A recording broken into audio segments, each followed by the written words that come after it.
The global trade in illegal drugs is worth an astonishing $523 billion, according to the United Nations Office on Drugs and Crime. With so much money trading hands, some people see an easy way out of their financial troubles. We take you to Trinidad and Tobago. Him tell me say he would give me money. Him tell me he would pay for my mother to get well. Him tell me say he could solve all my problems. He told me I just have to make one little trip to London. The film Eva Goes to Foreign shows how some women are enticed into the drug trade. It's a scene that 33-year-old Nicole knows only too well. Nicole, who was asked us not to use her real name, became a drug courier, a person who carries drugs for traffickers. It all began one day in 2005 when she met a friend in downtown Port of Spain, the capital city of Trinidad and Tobago. Nicole told him she was desperate. And I was talking to him about the problems I was having at home with my husband, and we were being separated, and you know, he wasn't seeing about the kids, and things were a bit hard. With 3 children to feed, it was getting harder to support her family by herself. Nicole needed some quick cash. A girl passed by a flashy car, and he told me what she does. Her friend said that the girl was a courier. Nicole was intrigued. She thought this could help her start a new life in the UK. Her friend said he could help her out.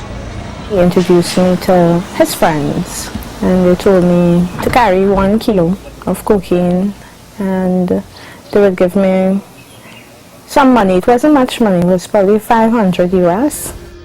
Not much money compared to the street value of 1 kilo of cocaine, $70,000 US in the United Kingdom.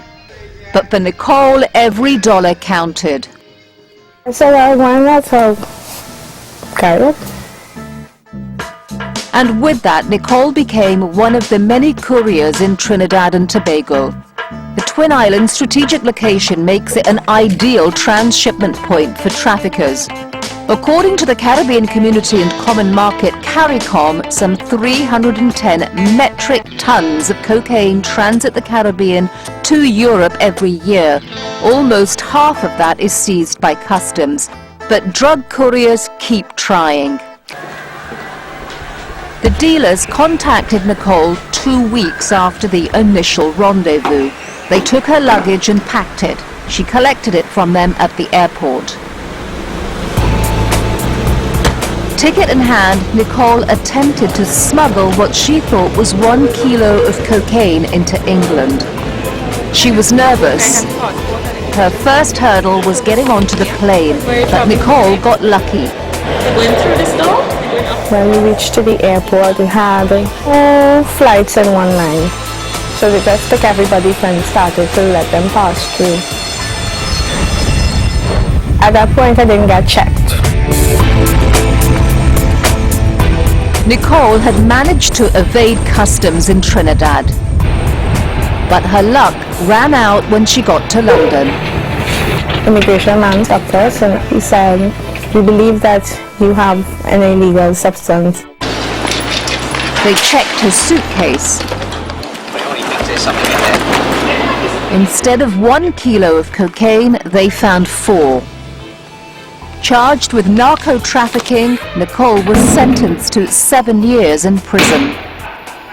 She was devastated by the sentence. I think at one point she protested her innocence, but in the end I believe she pleaded guilty. I think to get a lesser sentence. Olga Heaven is the founder of Hibiscus, the charity that commissioned the video about Eva. She's helping foreigners navigate the justice system. There's an assumption by the women who carry drugs that if I go to this country that I'm going to get away with it, because this is what the organizers are telling them. I think we need to try and break that. What they don't tell them is that drug trafficking sentences can stretch from 5 to 15 years. Some couriers get caught before they even leave the island. This young woman we will call Tammy is a British citizen. She got caught when she tried to smuggle cocaine into England but was stopped on her way out of the Caribbean. She claims she was tricked by her friend.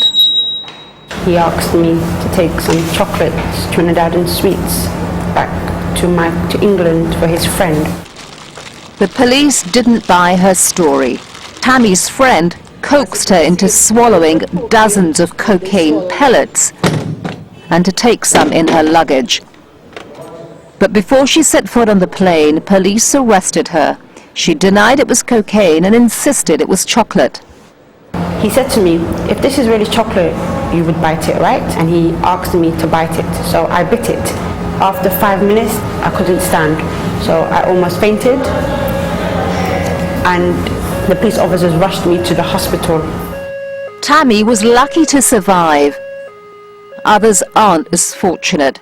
Many drug couriers die each year from accidentally overdosing on their smuggled goods. This woman died when cocaine pellets burst inside her. I've actually witnessed a lady. She came into the UK from Madrid, but she'd originated in This customs officer asked us not to use her name. And what had happened was she'd swallowed packages, and some of them she needed to re-swallow because of the length of period of time. And one of the packages burst, and she died upstairs in the immigration holding area. Every year, UK customs officers discover thousands of women from West Africa and the Caribbean carrying illicit drugs. A lot of young girls, when they come through, if they're carrying drugs, they appear nervous or agitated. Sometimes they dress themselves up to look very smart, and it doesn't look quite right when you've got a load of people still in their holiday outfits. With new technology, it's harder to trick customs officers. We also have a body scan machine, which is very similar to an X-ray, but not quite so powerful. Okay, you can see that this gentleman's swallowed. And that will enable us to see all the intestines and the stomach area, and we will be able to see any packages that are there. These are the packages here, you can see the regular shapes. Body searches, machine scans and canine checks help to deter would-be traffickers. And warning videos like Eva Goes to Foreign have stopped some couriers. There have been a fantastic decrease. In fact, I would say up to 90% decrease in the numbers of women that are taking drugs from Jamaica and also from places like Nigeria and Ghana, for example, that is cut down by 95%. We also launched a campaign in Trinidad and the numbers has dropped dramatically. But with tighter security at airports, traffickers are becoming smarter. We have people being very ingenious in the way they move drugs out of Trinidad and Tobago. James Filbert is Acting Commissioner of Police in Trinidad. He says traffickers are constantly searching for new ways to move their drugs. Embedding the drugs into furniture. Looks like your average gift box. Using the drugs as bits of artifacts. We have a game station. This was found hidden. Every conceivable method is being employed to take drugs out of the country. But stopping drugs from coming in is another challenge. Trinidad's many ports and harbours are ideal for traffickers. Policing the waters is a strain on Trinidad and Tobago's resources. But the international community is helping with intelligence, surveillance radars and aerial patrols. And the Coast Guard is already putting that intelligence to work. With fast boats for missions both offshore and close to land. These marine patrols are effective. This small boat was just fishermen on the way home. But this one, recently intercepted, was loaded with more than 800 kilos of drugs. Police say that drug smugglers are also moving firearms into the country, leading to a spike in gun-related crimes as criminal gangs fight for their share in the drug trade.